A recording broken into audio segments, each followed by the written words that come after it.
Assalamualaikum warahmatullahi wabarakatuh. Nama saya Aizat Imam Pangestu dari kelas G. Di video ini saya akan menjelaskan mengenai kerjasama ekonomi internasional demi memenuhi UTS semester genap mata kuliah Hukum Ekonomi Internasional Fakultas Hukum Universitas Pasundan Bandung di bawah dosen pengempu Dewi Ramawati Gustini SHMH.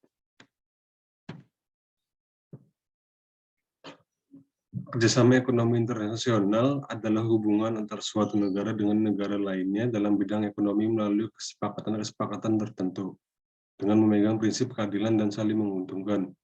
Setiap negara memiliki kondisi geografis dan sumber daya manusia yang berbeda-beda. Maka dari itu, suatu negara tidak dapat memenuhi kebutuhannya sendiri. Kondisi tersebut yang menjadi satu di antara faktor pendorong bagi negara-negara untuk melakukan kerjasama ekonomi internasional.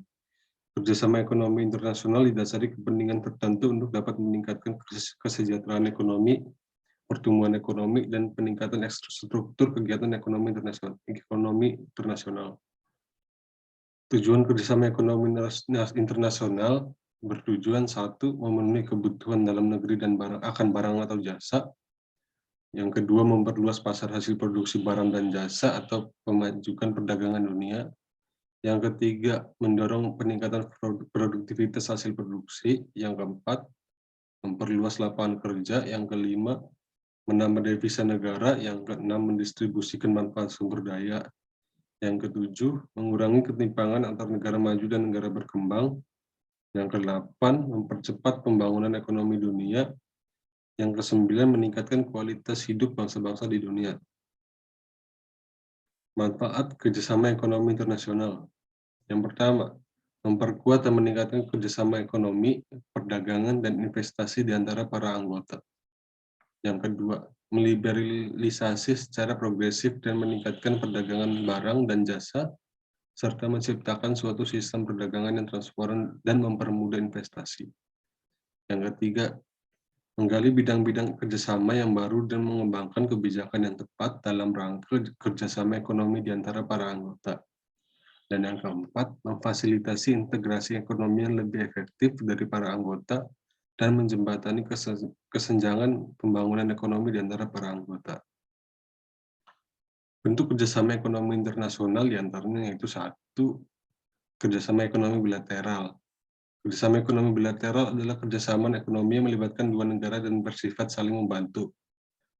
Contohnya kerjasama ekonomi antara Indonesia dengan Malaysia, Indonesia dengan Inggris, Indonesia dengan Amerika, dan sebagainya. Yang kedua, kerjasama ekonomi regional. Kerjasama ekonomi regional adalah kerjasama ekonomi di antara beberapa negara yang berada di kawasan tertentu.